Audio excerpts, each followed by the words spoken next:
had beautiful hotels, security on the floor, on the lobby, on your floor, because this is their opportunity to showcase to the world. So they wanted to make sure that Andy Ruiz was happy. As far as I was concerned, the security was ridiculously over the top, but that's what they wanted to put in place to make sure all the teams were comfortable.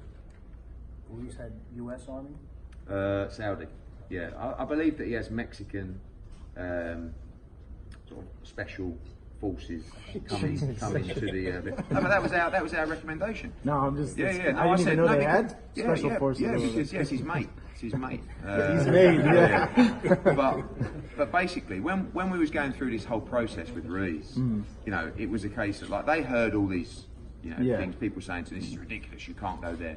So it was a case of okay, this is what we're going to do. You know, we're going to make sure that the army are in place in Saudi Arabia, personal security provided from Matchroom. And he said, well, I want our people. I said, what do you want? You want Mexican armed forces security? We'll get that as well. I mean, I went to Hermosillo 2 weeks ago. Like, I have to say... You recruited there? What? Did you recruit from there? No, but we know, you know, the same kind of teams that work for us there. I've got to say, I felt a million times more safe in Saudi than I did in Hermosillo. But I loved Hermosillo as well. You know, so...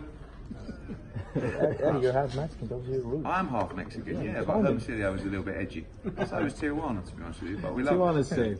Is it? Yeah. Okay, Safe. I'll take your word for it. I go there all the time. I'm sure you do. Yeah.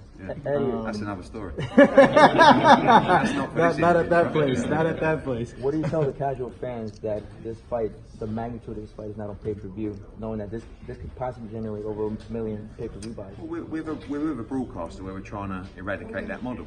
Okay. So yes, you know, this is a pay-per-view fight.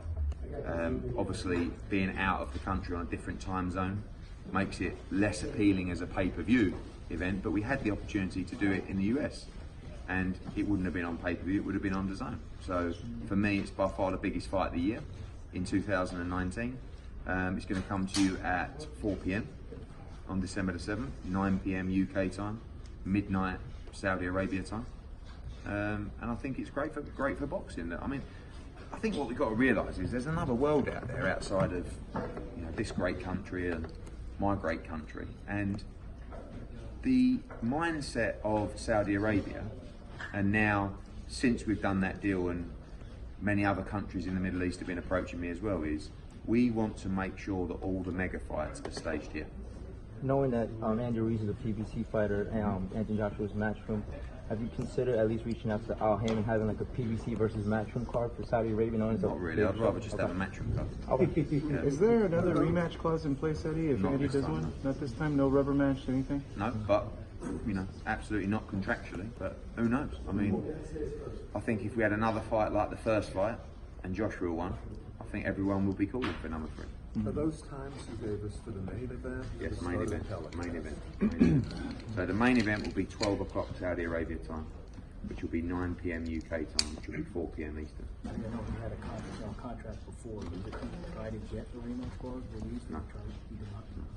It seems that Andy didn't want to participate for the same terms that he agreed to prior to the first fight, and maybe wanted to bring his price up. What was your reaction to that?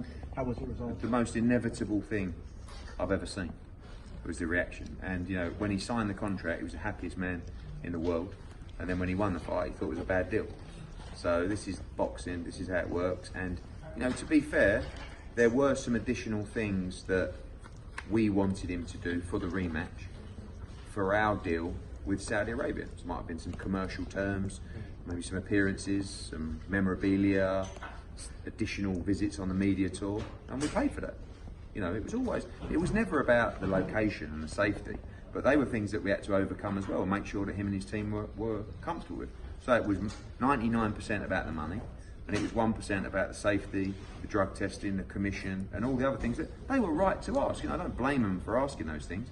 This is a move into a territory that isn't used to mega events. It's done the World Boxing Super Series, it's done an Amir Khan fight, but never an event of this magnitude. So Tom Brown, Al Haymon, all those guys did their job by making sure that, you know, the commission, the security, the testing, all those kind of things well, how it should be for a fight of this magnitude. So the commission's being flown out there. You have to fly everyone out there, right? So no, there's a commission already out there. Saudi Arabia Commission. They did the World Boxing Super Series. They did the Amir Khan fight. I heard it wasn't like sanctioned. Yes, it is sanctioned, but we have an agreement with Andy Ruiz that we will have representation from both sides on the commission. So they will have the selected commissioner from here, from the US, and we will have one from the UK.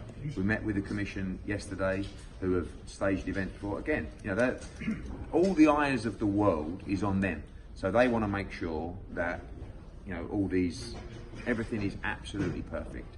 So at our request and at Team Ruiz's request, we will have representatives that sit, not representatives, but, you know, local commissions to us that sit on that commission to advise and make sure both parties are happy with everything.